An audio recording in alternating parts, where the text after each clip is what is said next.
বিএনপির বিরুদ্ধে কোনো রাজনৈতিক মামলা নেই বললেন প্রধানমন্ত্রী। আগুন সন্ত্রাসের মামলা দ্রুত নিষ্পত্তির তাগিদ। বাজারে বেড়েছে সবজির দাম, সয়াবিন তেল বিক্রি হচ্ছে আগের দামে। ইরানের ইস্পাহানে ইসরায়েলি ক্ষেপণাস্ত্র হামলা, সক্রিয় হয়েছে আকাশ প্রতিরক্ষা ব্যবস্থা।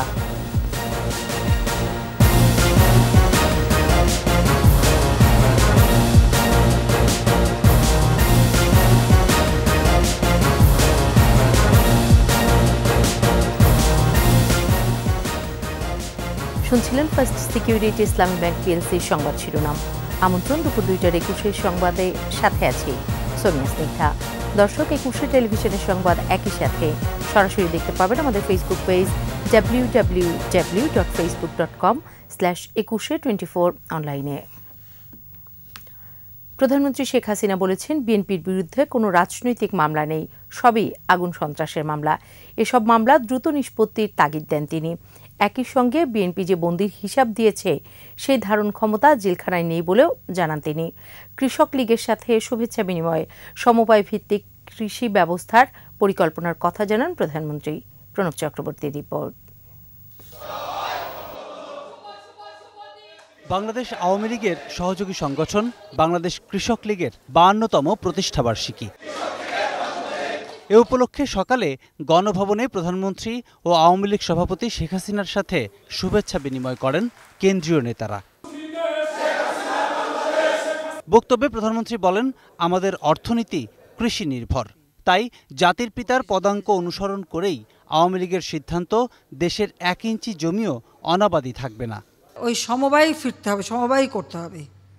যদিও সমলয়ে উৎপাদন হচ্ছে, কিন্তু এটার স্থায়িত্ব তেমন কোনো কাঠামোগত খুব একটা প্রতিষ্ঠান হিসেবে গড়ে ওঠেনি। আমরা যদি আমাদের কৃষকদের উৎসাহিত করতে পারি আর এইভাবে চাষ করে এবং যান্ত্রিকীকরণ করতে পারি, তাহলে এই মেশিনগুলি কেনা থাকবে, সমবায়ের অধীনে থাকবে, রক্ষণাবেক্ষণ থাকবে।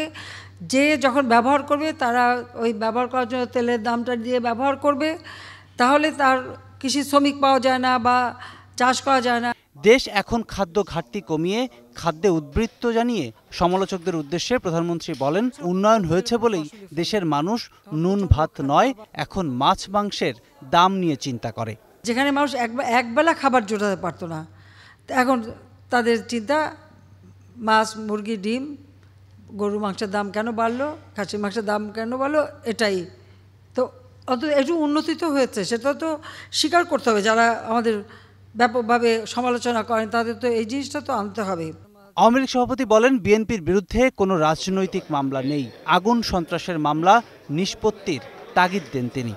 ওদের মধ্যে কোনো মামলা তো পলিটিক্যাল মামলা না, প্রত্যেকটা মামলা হচ্ছে অগ্নি সন্ত্রাসের মামলা। যারা এগুলি করবে তাদের মধ্যে মামলা হবে না? তাদেরকে কি মানুষ পূজা করবে? তবে এই মামলাগুলো আরও দ্রুত শেষ করে এগুলির শাস্তিগুলি আরও দিয়ে দেওয়া উচিত, তাহলে এই কান্নাকাটি কমতে পারবে। মিথ্যা কান্নাকাটি করবে, আচ্ছা সব জায়গায় বলে যাচ্ছে 60 লক্ষ লোক নাকি গ্রেপ্তার। 60 লক্ষ তো আমাদের ধারণ ক্ষমতাও নেই জেলে। তারপরে যদি বাদ দিয়ে যতজন ধারণ ক্ষমতা যত জেলে আছে যারা, তার মানে তারা সবাই বিএনপির ক্রিমিনাল, এটাই তো তারা বলতে চাচ্ছে। তার মানে এই বাংলাদেশের যত অপরাধ, সে অপরাধের সবই করে বিএনপি। আমরা প্রতিশোধ নিতে ব্যস্ত থাকিনি, আমরা আমাদের সব শক্তি মেধা লাগাচ্ছি দেশের মানুষের উন্নয়নে। বিশ্ব যুদ্ধাবস্থায় জাতীয় উৎপাদন ও মজুদ বাড়ানোর নির্দেশ দেন প্রধানমন্ত্রী। আমাদেরকে আমাদের উৎপাদন বাড়াতে হবে, আপৎকালীন সময়ের মজুদ রক্ষা করতে হবে। প্রণব চক্রবর্তী, 21 টেলিভিশন, ঢাকা। ঈদের পর বাজারে সবজির দাম কেজিতে 10 টাকা বৃদ্ধি পেলেও সহনীয় বলছেন ক্রেতারা। আর সয়াবিন তেলের দাম পূর্ব নির্ধারিত হলেও আগের দামে বিক্রি হচ্ছে। সরবরাহ কম থাকায় মাছের দাম কিছুটা কম। বিস্তারিত আহমেদ বাবুর প্রতিবেদনে। ঈদের পর রাজধানীর কারওয়ান বাজারে অধিকাংশ সবজি 40 থেকে 60 টাকার মধ্যে বিক্রি হচ্ছে। নতুন সবজি করলা বিক্রি হচ্ছে 100 টাকা কেজি দরে। পেঁয়াজ 60 টাকা, রসুন দেশি 160 টাকায় বিক্রি হচ্ছে। ঈদের পর পরে প্রায় 10 থেকে 15 টাকা প্রতিটা সবজিতে দাম বাড়তি। মাছের দর ঈদের পর বাড়তি। তেলাপিয়া ও পাঙ্গাস বিক্রি হচ্ছে 160 টাকা থেকে 180 টাকায়। বাজারে সয়াবিন তেলের সরবরাহ কম, তবে কেজিতে 4 টাকা বাড়ানো হলেও বিক্রি হচ্ছে আগের দরে। অল্প সময়ের মধ্যে দাম বাড়বে বলে জানান বিক্রেতারা। তেল প্রতি লিটার 4 টাকা বাড়ছে। সিল আগেরটা, রেট আগেরটা, ডেট আগেরটা সবকিছু ঈদের পরের প্রোডাকশনের মাল। এই মাল কিভাবে এখন বাড়তি রেট নেয় সেটা আমাদের আসলে কথা গম্য না। ঈদের আগে যেমন রুই নিয়েছিলাম 480, 500, সেই মাছ এখন চাচ্ছে 600, 620। তেলাপিয়া যে ফাঙ্গাসটা সাধারণ মানুষের খাওয়ার উপযোগী, এটা 160, 70, 80 টাকা। সব ধরনের মুরগির মাংসের দাম ঈদের সময়ের দামেই বিক্রি হচ্ছে। দেশি আপনার 680 টাকা আর ব্রয়লার 220, 30 টাকা। সিন্ডিকেট ভাঙতে গেলে আমাদেরকে দলমত নির্বিশেষে একটু উদার হতে হবে এবং জনগণের কথা ভাবতে হবে। গরুর মাংস 750 টাকা ও খাসির মাংস 1100 টাকা দরে বিক্রি হচ্ছে। গরুর দাম তো এখন আরো বাড়বে, সামনে তো আরো কম ছিল, 580 টাকা, 600 টাকা, 650 টাকাও ছিল। বাইরের সাথে কম্পেয়ার করলে মনে হয় একটু কম হলে ভালো হতো। তবে মাংসের দাম বাড়বে বলেও জানান বিক্রেতারা। আহমদ বাবু, 21 টেলিভিশন, ঢাকা। 2050 সালের মধ্যে ক্যান্সার আক্রান্তের সংখ্যা বাড়বে 77%। অসংক্রামক রোগের নতুন মাপকাঠিতে প্রায় 70% ছুঁই বাংলাদেশ। এদিকে গড় আয়ু বাড়লেও অন্যদিকে মহামারীর মতো বাড়ছে ক্যান্সার, হৃদরোগ, কিডনি, ডায়াবেটিস ও মানসিক রোগ। পাল্লা দিয়ে প্রতিদিনই বাড়ছে মৃত্যুর মিছিল। নীরব এই মহামারী ছাপ ফেলছে পারিবারিক, সামাজিক ও অর্থনৈতিক কাঠামোতে। অসংক্রামক ব্যাধি ও নিরাময়ে করণীয় নিয়ে 21 স্পেশালে আকবর হোসেন সুমনের 2 পর্বের ধারাবাহিক প্রতিবেদনের আজ প্রথম পর্ব। ক্যামেরায় ছিলেন ফারুক হোসেন তানভীর। ক্যান্সার এক মারণ ব্যাধি। বিশ্বজুড়ে সাম্প্রতিক পরিসংখ্যানে প্রায় 3 কোটি আক্রান্ত এবং 1 কোটি মৃত্যুর হিসেব রয়েছে। বিশ্ব স্বাস্থ্য সংস্থার সতর্ক বার্তা, 2050 সালে 77% বাড়বে। ফুসফুস, স্তন এবং কোলোরেক্টাল ক্যান্সারে আক্রান্ত প্রায় 1 কোটি মানুষ প্রতি বছর এগিয়ে চলে মৃত্যুর মিছিলে। 86% মানুষ এই 70 বছর পর্যন্ত পৌঁছাতে পারে না, তার আগে তাদের আমরা অকাল মৃত্যু বলি, যেটাকে বা প্রিম্যাচিউর ডেথ। নন কমিউনিকেবল ডিজিজগুলি আসলে যখন ধরা শরীরে বাসা বাঁধে তখন খুব একটা উপসর্গ হয় না, কিন্তু আস্তে আস্তে এরা শরীরের অনেক ক্ষতি সাধন করতে করতে এক পর্যায়ে যায় এটাকে, আর দেখা যায় যে এটাকে কিওর করা সম্ভব হয় না এবং রোগীরা অকালেই মারা যায়। তো এর জন্য সবচেয়ে বড় ইম্পর্টেন্ট বিষয় হচ্ছে সচেতনতা। 55 মিলিয়ন বৈশ্বিক মৃত্যুর 41% জন্যই দায়ী অসংক্রামক রোগ। নিম্ন ও মধ্যম আয়ের দেশগুলোতে 47% আক্রান্ত ব্যক্তিরই মৃত্যু হয় বিনা চিকিৎসায় কিংবা অর্থাভাবে। 80% থাকে ঝুঁকির মধ্যে, আর প্রতি বছর প্রায় 62 লাখ পরিবার চলে যায় দারিদ্র্য সীমার নিচে। প্রায় 16% পরিবার হাল ছেড়ে চিকিৎসা থেকে বিরত থাকে। বিশ্বজুড়ে হৃদরোগেই প্রতি 2 সেকেন্ডে একজনের মৃত্যুতে প্রকাশ পায় মহামারীর ভয়ঙ্কর রূপ। সারা বিশ্বে কিন্তু এই ব্যাধিটা বাড়ছে, যেহেতু এটা হলো ছোঁয়াচে রোগ না, বা সংক্রমণ ব্যাধি না, একজনের কাছ থেকে ছড়িয়ে পড়ে না, জীবাণু দ্বারা হচ্ছে না, কিন্তু এই ব্যাধিটা হলো যে দীর্ঘস্থায়ী, মানে অনেক দিন ধরে আস্তে আস্তে কিন্তু মানুষের রোগটা বাসা বাঁধছে। এবং এইটা যেহেতু একজনের কাছ থেকে ছোঁয়াছে না, তার জন্য কিন্তু সহজে চাইলে কিন্তু কোনো ভ্যাকসিনের মাধ্যমে বা টিকার মাধ্যমে কিন্তু এই রোগটা প্রতিরোধ করা যাচ্ছে না। তার মানে এই রোগের বেড়ে যাচ্ছে, সেটা কিন্তু আসলে মানুষই বেশি দায়ী। 70% এই নীরব ঘাতকের কাছে 30% সংক্রামক রোগ যেন নস্যি।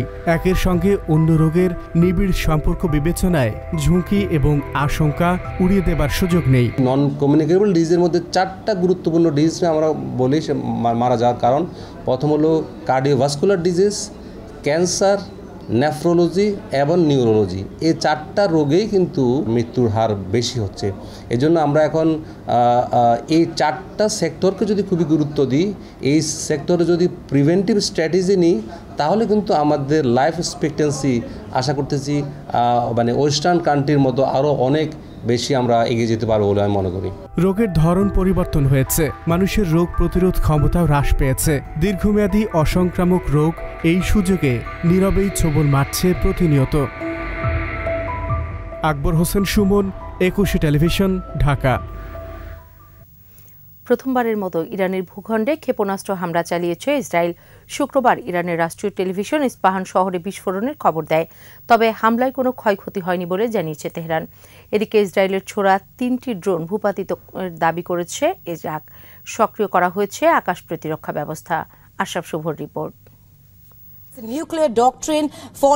ইসরায়েলি ক্ষেপণাস্ত্র হামলায় নড়ে উঠল ইরানের শহর ইস্পাহান।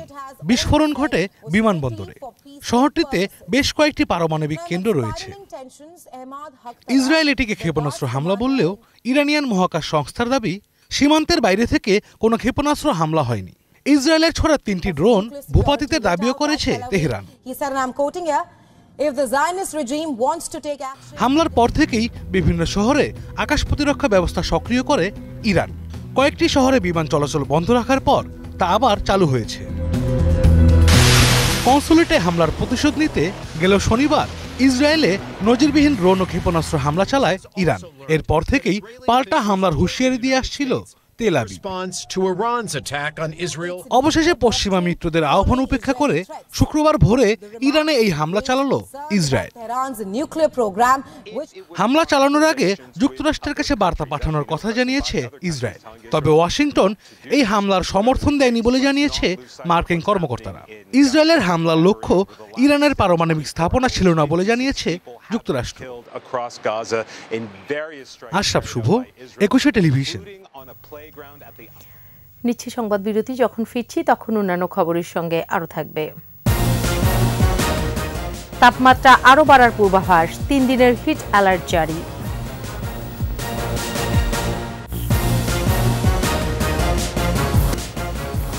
আবারও আমন্ত্রণ দুপুর 2টার 21 সংবাদে।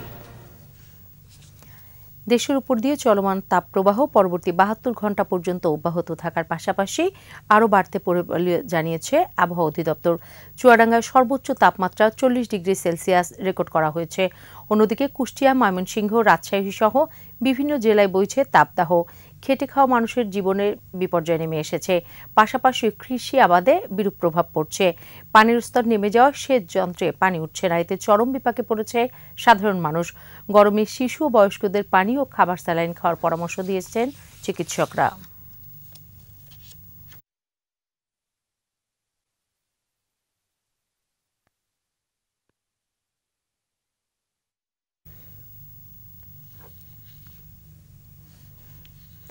পাবনার কাজিরহাট ফেরিঘাটে ভারতীয় চিনি বোঝাই 12টি ট্রাক জব্দের ঘটনায় 23 জনের নাম উল্লেখ করে আমিনপুর থানায় মামলা দায়ের করেছে গোয়েন্দা পুলিশ।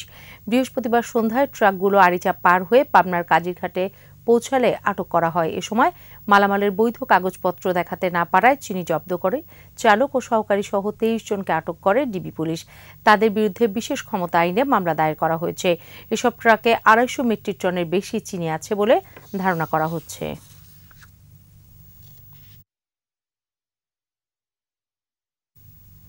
আমাদের নিয়মিত আয়োজন জনদুর্ভোগ।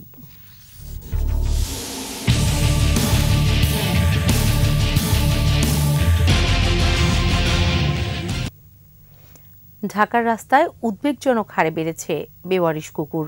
নারী ও শিশুদের জন্য এসব পথ কুকুর আতঙ্কের কারণ বলে নিশ্চুপ সিটি কর্পোরেশন। স্বাভাবিক জীবনযাত্রা ব্যাহত হয় কুকুরের প্রজনন নিয়ন্ত্রণের দাবি নগরবাসীর। ইয়াকুব লিটুর ক্যামেরায় আরও জানাচ্ছেন অখিল পোদ্দার।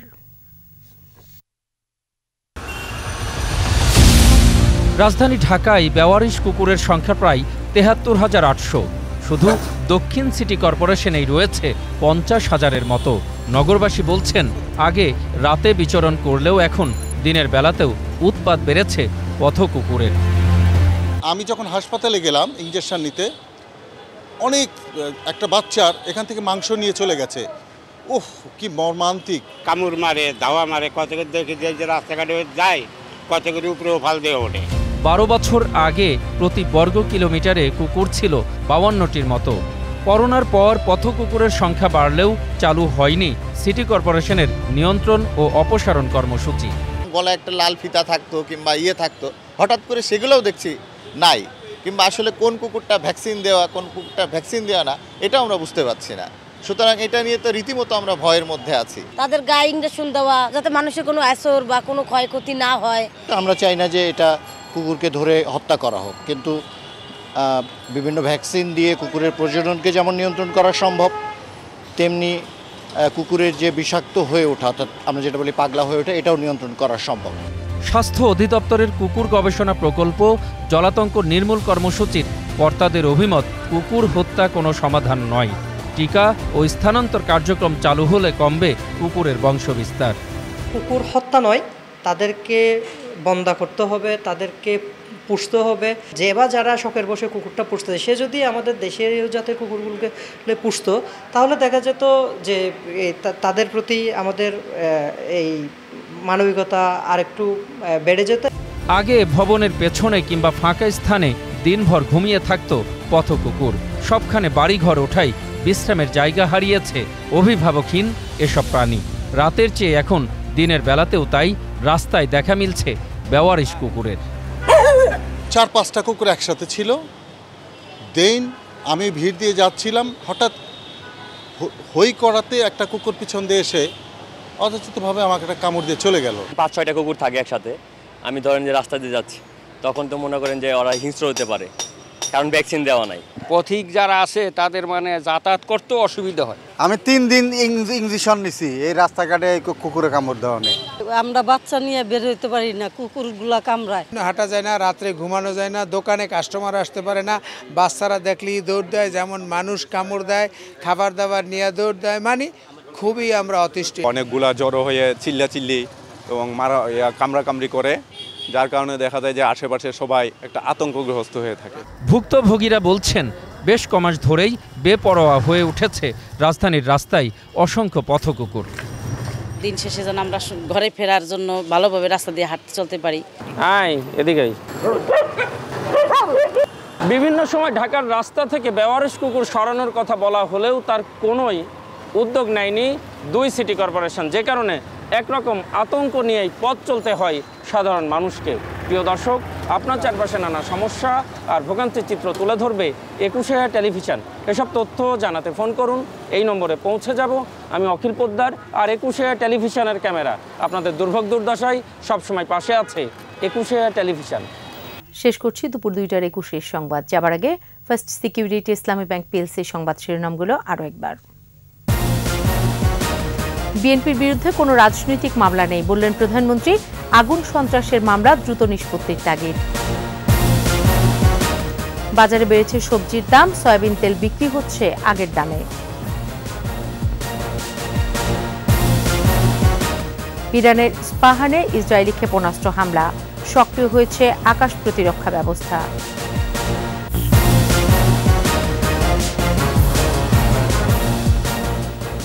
সর্বশেষ খবর জানতে ডায়াল করুন 2021 নম্বরে, আর ভিজিট করুন 21-tv.com ওয়েবসাইটে। এছাড়া ফেসবুকে ভিজিট করতে পারেন facebook.com/2124 অনলাইনে। এতক্ষণ সাথে থাকার জন্য ধন্যবাদ। আমাদের পরবর্তী সংবাদ সন্ধ্যা 6টায় 21 দেশের সংবাদ দেখার আমন্ত্রণ রইল। 21 সাথেই থাকুন।